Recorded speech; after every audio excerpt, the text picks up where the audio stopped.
পুরো আকাশ ঘন কালো মেঘে ঢেকে গেছে। মাঝে মাঝে দেখা যাচ্ছে বিদ্যুতের ঝলকানি। ধীরে ধীরে ঝোড়ো হাওয়া দেওয়া শুরু হয়েছে। হাওয়ায় বাঁশবাগানের বাঁশগুলো এমনভাবে নড়ছে যে তার থেকে কিচকিচ মড়মড় শব্দ হচ্ছে, যা শুনেও গা ভার হয়ে যায়। সনাতন আর গোকুল নিজেদের পুকুরের তদারকি করে ফিরছে। গ্রামের কিছুটা দক্ষিণে তাদের একটা বড় পুকুরে তারা মাছ চাষ করে, আর সেটাই তারা রাতে পাহারা দিতে গিয়েছিল। কারণ গত কয়েক মাস ধরেই গ্রামে কারুর না কারুর পুকুর থেকে মাছ চুরি হচ্ছে। তাই তারা ভেবেছিল সারা রাত ধরে পুকুরটা পাহারা দেবে। কিন্তু হঠাৎ আবহাওয়ার এরম বেগতিক দেখে তারা তাদের বাড়ি ফিরে যাচ্ছে। ওরে ও সনাতন, তাড়াতাড়ি পা সালা, কাল বৈশাখীর মেঘ জমছে, তার উপর আবার এই অলক্ষণে রাস্তা। এরপর তারা গ্রামের সব থেকে বড় বাঁশবাগানের মধ্যে দিয়ে যাচ্ছে। তারা যে পথ দিয়ে তাদের পুকুরের দিকে গিয়েছিল সেটা দিয়ে গেলে অনেক সময় লাগে, আর এখন আবহাওয়ার যা অবস্থা তাতে ঝুঁকি না নিয়ে তাড়াতাড়ি ঘরে ফেরার জন্য তারা এই পথটা বেছে নেয়। কিন্তু তারা দুজনে ভুলে গেছিল যে আজ থেকেই সেই ভয়ঙ্কর দিনের শুরু, আর তাই এই বাঁশবাগানটাও আর আগের মতো নেই। গোকুলদা, বাতাসের গন্ধটা কেমন সোদা সোদা লাগতাছে না? মনে হচ্ছে কেউ যেন মাটি খুইরা উঠতাছে। সামনে তাকিয়ে চল সনাতন, খবরদার ডানে বামে যাবি না। গ্রামের কথা মনে নাই? এই বাঁশবাগানে জমদূতের বাস। তখনই সনাতনের ঠিক পিছনে একটা কালো ধোঁয়াটে হাত তার কাঁধ স্পর্শ করতে গিয়েও হাওয়ায় মিলিয়ে গেল। আবার হঠাৎ করে কে যেন গোকুলের কানের কাছে এসে একটা গম্ভীর গলায় দীর্ঘ নিঃশ্বাস ছাড়ল।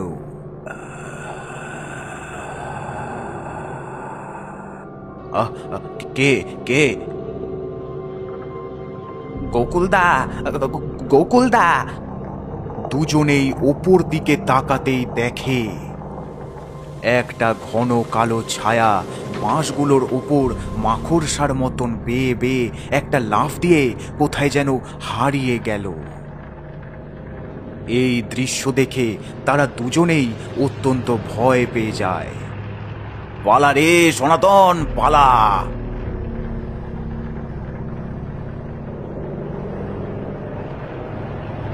আজ আজ এই তাবিজের জন্যই বাইচা গেলাম রে, না হইলে আজ আজ আমরা। হ্যাঁ, ঠিক বলেছ গোকুলদা, এই ঘটনা গ্রামে গিয়া জানাতেই হইব।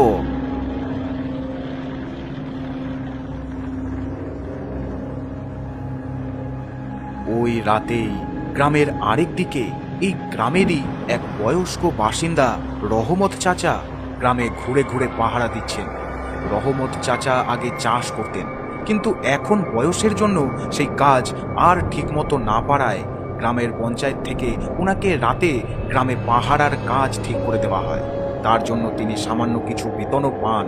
তার স্ত্রী গত 4-5 বছর আগেই মারা যান, আর তারপর থেকেই তিনি এই কাজ করে চলেছেন। স্ত্রী ছাড়া এই সংসারে তার আর কেউই নেই। এরকম ভাবে তিনি যখন ওই বাঁশবাগানের কাছে এসে থামলেন, তখন তিনি শুনতে পান বাঁশবাগানের ভেতর থেকে কিরকম যেন একটা আওয়াজ আসছে। এই বাঁশবাগানের ভেতরে আবার কি হইতাছে? কিসের আওয়াজ? শিয়াল টিয়াল না তো? কোনো চোরও তো হইতে পারে, হয়তো কোথাও চুরি কইরা আইসা এইখানে লুকাইয়া বইয়া রইছে। না, একবার ভেতরে গিয়া দেখতে হইব, কারণ এটাই তো আমার কাজ। আর সেরম কিছু হইলে এই লাঠিটা তো আছেই। এই বলে রহমত চাচা ওই বাঁশবাগানের ভেতরে ঢুকে যান, কিন্তু তিনিও ভুলে গেছেন যে আজ থেকেই সেই ভয়ানক সময়ের শুরু। এদিক ওদিক টর্চের আলো দিয়ে ভালো করে দেখছেন তিনি, কোথাও কিচ্ছু নেই। কিন্তু তবুও ওই আওয়াজটা হয়েই যাচ্ছে। তবে টর্চের আলোটা একটু ডান দিকে পড়তেই দেখা গেল একটা গরুর মৃতদেহ নিচে মাটিতে পড়ে রয়েছে, আর তার ঠিক সামনেই কেউ একজন বসে কিছু একটা করছে। পিছন থেকে দেখে একটা বুড়ি মনে হচ্ছিল। ওখানে ঠিক কি হচ্ছিল সেটা রহমত চাচা ভালোই বুঝতে পারছে। এসব দেখে তিনি ঘেন্নায় আর অবাক হয়ে বেশ রেগে যান আর বলেন, এই কে রে, কে, কি করো সেসব? মানুষের বাচ্চা হইলে কথা ক, নইলে এই লাঠির এক বাড়ি দিয়া তোরে। তখনই ওই বুড়ি তার মাথাটা পিছনে ঘুরিয়ে এদিকে তাকায়। তার চেহারা বিভৎস, মুখে কোনো চামড়া নেই, কোথাও কোথাও মাংস লেগে রয়েছে, তাও পচা, আর সেখান থেকে কিলবিল করে পোকা বেরোচ্ছে। চোখের গর্তে কোনো চোখ নেই, পুরো অন্ধকার। খাবি রহমত, বড় মিষ্টি হার। ওই চেহারা দেখে রহমত চাচা প্রচণ্ড ভয় পেয়ে যান। ভয়ে তার শরীর যেন পুরো স্তব্ধ হয়ে গেছে, সে নড়তেও পারছে না। তখনই ওই ভয়ঙ্কর বুড়ি হাসতে হাসতে হঠাৎ একটা পশুর মতো তার চার হাত পায়ের উপর ছুটে আসে।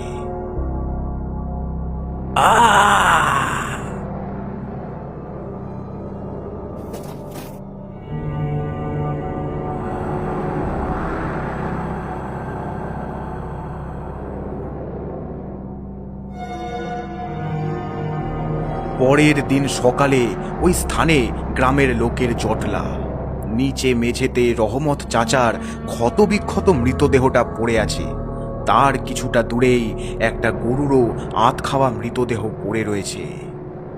ও মণ্ডল মশাই, রহমতটা তো শেষ হইয়া গেল গো।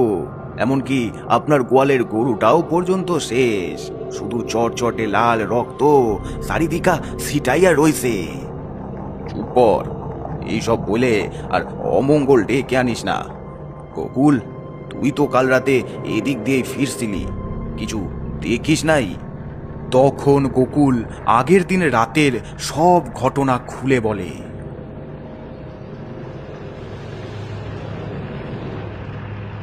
সনাতন তো কালকে আমার লগেই ছিল, ও এইসব কিছু দেখছে, কিন্তু আজ সকাল থেকে ও আর কোনো কথা কইতাছে না, খালি জানলার পানে চাইয়া চুপচাপ বইয়া রইছে। হারু মণ্ডল হলেন এই গ্রামের প্রধান। এই সব শুনে তিনি বলেন, কাল রাতে আমি আর আমার গিন্নি যখন ঘরে শুয়ে আছি, হঠাৎ তখন দেখি দরজায় কে যেন কড়া নাড়তাছে। আমার তখন ঘুম চোখ, তাই ইচ্ছা না থাকা সত্ত্বেও কোনো রকমে ওইটা দরজা খুইলা দেখি দরজার বাইরে রহমতটা দাঁড়াইয়া। বাইরে তখন ভালোই হাওয়া দিতাছে। রহমত আমায় কইল, বাবু, এইমাত্র আপনাদের বাড়ির কাছ দিয়ে যাইতে গিয়ে দেখলাম গিন্নিমা আপনাদের গরুটারে জোর কইরা কোথায় যেন টাইনটা টাইনটা নিয়ে যাইতাছে। আমি অনেকবার গিন্নিমারে হাঁকলাম, কিন্তু উনি কোনো সাড়া দিলেন না। তাই আমি ভাবলাম যে গিন্নিমার কি কিছু হইল নাকি। বাবু, গিন্নিমা ঠিক আছেন তো? আমি তখন ঘুমের ঘোরে ভাবলাম হয়তো ও কোনো নেশা ঠেসা কইরা ভুলভাল দেখছে, তাই ওকে আর ঘাটালাম না। না না, গিন্নিমা ঠিক আছে, তুই এখন যা রহমত, তুই এখন যা, কাল আসিস তখন কথা হইব। তখন অতটা বুঝি নাই, কিন্তু এখন বুঝতে পারতাছি যে রহমতটা ঠিক কথাই কইছিল। তবে ওটা আমার গিন্নি ছিল না, ওটা ছিল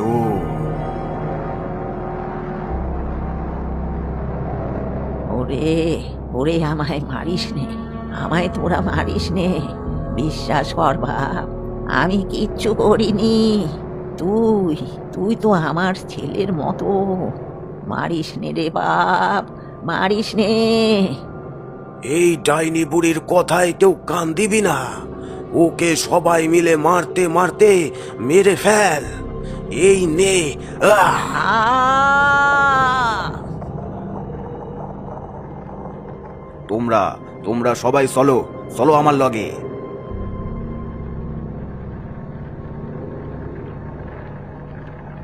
তারপর তারা সবাই এই গ্রামের পশ্চিমের বটতলায় ল্যাংড়া গুনিনের কাছে আসে আর তাকে সব কিছু বলে। ওরে মূর্খরা, তোরা যাকে মেরেছিলি সে তো আর মানুষ নাই রে, সে এখন ছায়া খাকি, সে এখন এক ভয়ঙ্কর ডাইনিতে পরিণত হয়েছে রে। তোরা তোরা ভালো করলি না। আমি আবার আসবো, আবার ফিরে আসবো যেদিন একই সপ্তাহে পূর্ণিমা আর অমাবস্যা হবে, ঠিক 12 বছর পর পর। এর থেকে বাঁচার উপায় কি ঠাকুর? সে আসে গ্রামের এক শ্রেষ্ঠ সম্পদ নিয়ে যাইতে। এই পুরো সপ্তাহের রাতগুলা মরণ পণ করার রাত। সবাই তোরা মশাল জ্বালাবি, কেউ চোখের পাতা অব্দি ফেলবি না রে, আর ভুলেও কেউ ওই বাঁশবাগানের দিকে যাবি না। তারপর দেখা যাক কি হয়। সেদিন রাত থেকেই গ্রামের আর কেউ তাদের চোখের পাতা এক করে না। সবাই সারা রাত জেগে থাকে।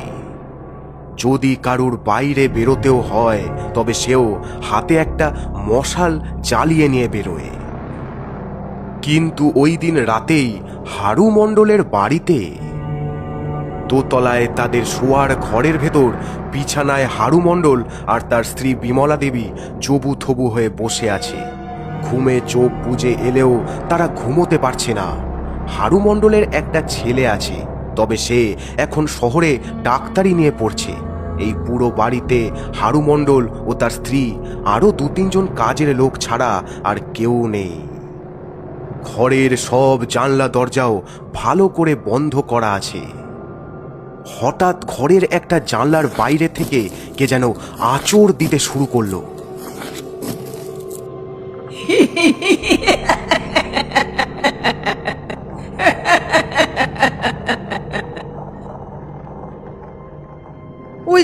ওই যে আবার আবার সে আইছে। এরকম ভাবে আর কতদিন আমাদের এইভাবে ভয় থাকতে হইব? আর কতদিন এসব সহ্য করতে হইব? ওরে হারু, মনে পড়ে তোর বাবাই প্রথম আমাকে মারতে শুরু করেছিল। সে কি কষ্ট, আমার গায়ে বড় জ্বালা রে, বড় খিদে। একবার জানলাটা খোল না বাপ, খোল খোল। আসলে বহু বছর আগে এই গ্রামের প্রধান যখন হারু মণ্ডলের বাবা প্রতাপ মণ্ডল ছিলেন, সেই সময় হারু অনেকটাই ছোট। তখন এই গ্রামের একজন নির্দোষ বুড়িকে মিথ্যে সন্দেহে ডাইনি ভেবে হারু মণ্ডলের বাবা প্রতাপ মণ্ডল আর গ্রামের আরও অনেকে ওই বাঁশঝাড়ে নিয়ে গিয়ে মারতে মারতে মেরে ফেলে। তারপর তাকে আগুন দিয়ে জ্বালিয়ে দেয়। আর তারপর থেকে গ্রামে এই অভিশাপ নেমে এসেছে। তারপর অবশ্য তাদের সবাইকে, এমনকি প্রতাপ মণ্ডলকেও ওই বুড়ির আত্মা শেষ করে দিয়েছে, কিন্তু এখনো সেই তাণ্ডব থামেনি।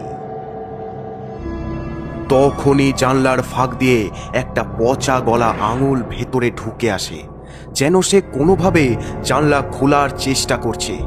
ওই পচা গলা আঙুল থেকে কালচে পুঁজ রক্ত গড়িয়ে নিচের মেঝেতে পড়তে লাগলো।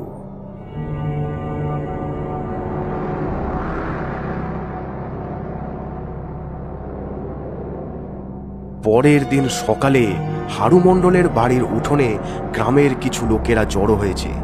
ল্যাংড়া গুনিনকেও এখানে নিয়ে আসা হয়েছে। হারু মণ্ডল ও বিমলা দেবী দালানের সিঁড়িতে চুপচাপ বসে আছেন। গুনিনকে তারা বলেছেন যে আগের দিন রাতে ঠিক কি হয়েছিল। কাল রাতের পর থেইকা গ্রামের কয়েকজনার কোনো খোঁজ নাই, আর কয়েকজন কেমন যেন একটা পাথরের মতো হইয়া গেছে। এমনকি আজ সকালে সনাতনের ঘরে গিয়া দেখি ও ও ঘরের এক কোনায় মেঝেতে চুপচাপ একটা পাথরের মতো বইয়া রইছে, কোনো সাড়াও দিতাছে না আর নড়তাছেও না। কিন্তু এরমটা কেন হলো ঠাকুর? ওর হাতে তো তাবিজ ছিল। তবে জানি জানি ওই তাবিজ তো আমারই দেওয়া, কিন্তু আর ওই তাবিজে কোনো কাজ হইব না। আজ অমাবস্যা, আর তার সময় কাল রাত থেকেই লাইগা গেছে। এই সময় ওরে আটকানো আমার দেওয়া তাবিজ কি আমার পক্ষেও সম্ভব না। হারু বাবু, আপনি সবাই রে বইলা দিন যে আজ রাতটা অন্তত খুব সাবধানে থাকতে, এমনকি আপনারাও একটু সাবধানে থাকিবেন। তারপর আজকের রাতটা কোনো রকমে কাটলে আমি দেখছি কি করা যায়।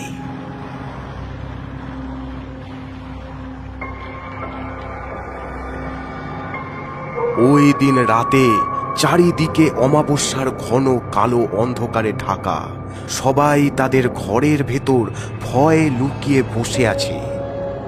ওই সময় বাঁশবাগানের অন্ধকার চিরে একটা কালো ছায়া বেরিয়ে আসে আর একটা বাঁশের উপর লাফিয়ে দূরে কোথাও অদৃশ্য হয়ে যায়। কিছু সময় পর গোকুলের বাড়িতে। গোকুল ঘরের ভেতর তার বিছানায় শুয়ে রয়েছে, কিন্তু ভয় তার চোখে ঘুম নেই। ঘরের ভেতর মশাল জ্বালানো নিরাপদ নয় ভেবে সে হেরিকেনটার আগুনটাকে একটু বাড়িয়ে রেখেছে।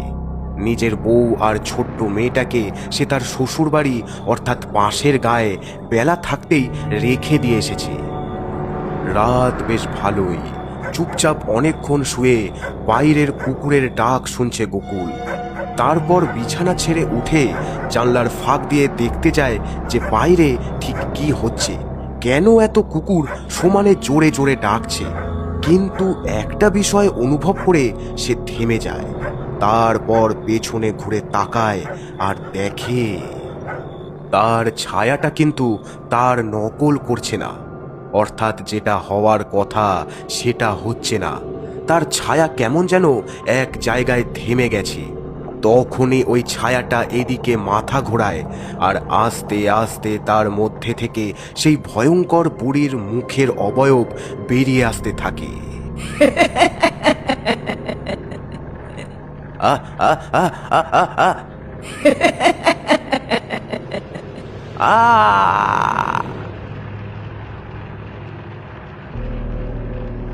ওইদিকে হারু মণ্ডলের বাড়িতে। ঘরের ভেতর অত্যন্ত ভয়ে হারু মণ্ডল পায়চারি করছেন। তার যেন কিছুই মাথায় আসছে না। আর অন্যদিকে তার গিন্নি অর্থাৎ বিমলা দেবী এতক্ষণ বসে থাকতে থাকতে তার চোখ লেগে গেছে। তিনি তার বিছানায় শুয়ে ঘুমিয়ে পড়েছেন। হঠাৎ একটা হাসির শব্দ হতে থাকে। হারু মণ্ডল এদিক ওদিক তাকিয়ে যেই পেছনে ফেরেন, তখনই তিনি দেখেন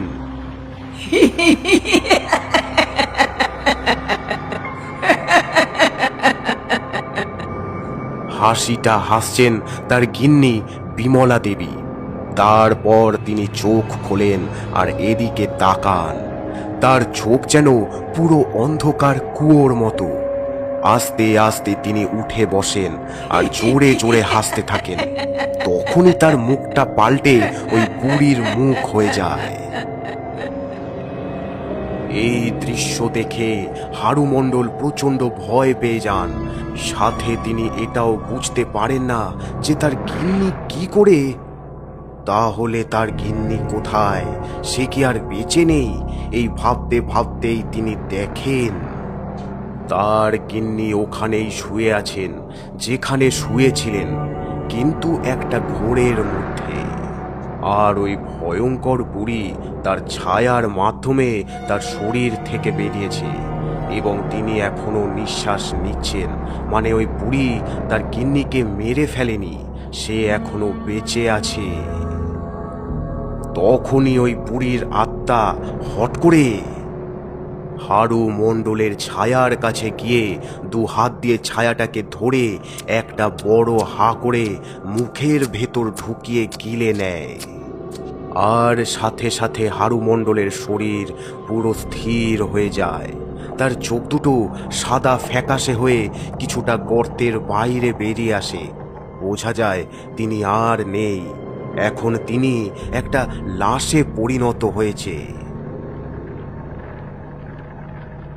পরের দিন সকালে হারু মণ্ডলের বাড়ির সামনে গ্রামের বেঁচে থাকা লোকেদের মধ্যে কেউ কেউ এসেছে, আর সাথে ওই গুণিনও এসেছেন। ওগো ওগো, তুমি কথা কও না কেনে? ও রাক্ষসী বুড়ি, ও শয়তান বুড়ি, তুই আমার সোনার সংসারটা উজাড় করে দিলি রে। হা হা হা হা। ও খোকা রে, দেখে যা, তোর বাপটা যে আর হইল না রে খোকা। হা হা হা হা। আরে মৃত্যুর খেলা শেষ। এইদিকে হারু বাবু আর ওইদিকে গোকুল, আরও না জানে কত কে। কিন্তু মনে রাখিস, এর এখানেই শেষ নয়, এ একটা অভিশাপ রে। আর অভিশাপ কখনো মরে না, শুধু ঘুমিয়ে থাকে। সে সে আবার আসবে, আবার। এরপর দুদিন কেটে গেছে, গ্রামে আর কোনো ঘটনা ঘটেনি, নতুন করে আর কারোর মৃত্যুও হয়নি। এবার মনে হচ্ছে ওই বুড়ির আত্মা আবার ঘুমিয়ে পড়েছে। আজ এই অভিশপ্ত সপ্তাহের শেষ দিন। কিন্তু আজ বিকেল ফুরিয়ে সন্ধ্যের দিকে গোকুলের একমাত্র ছোট্ট মেয়েটা টুনটুনি বাঁশবাগানের বাইরে তার পুতুল নিয়ে খেলছে। গোকুলের মৃত্যুর পর তার বউটার মনের অবস্থা ভালো না, সারাদিন কান্নাকাটি করে আর মাঝে মাঝেই অজ্ঞান হয়ে যায়। তার মেয়েটার দিকে তার এখন কোনো খেয়াল নেই। কিন্তু তখনই তার ছায়ার থেকে ওই ভয়ঙ্কর বুড়ির আত্মা বেরিয়ে আসে আর টুনটুনির দিকে তাকিয়ে ভয়ঙ্কর এক হাসি হাসে।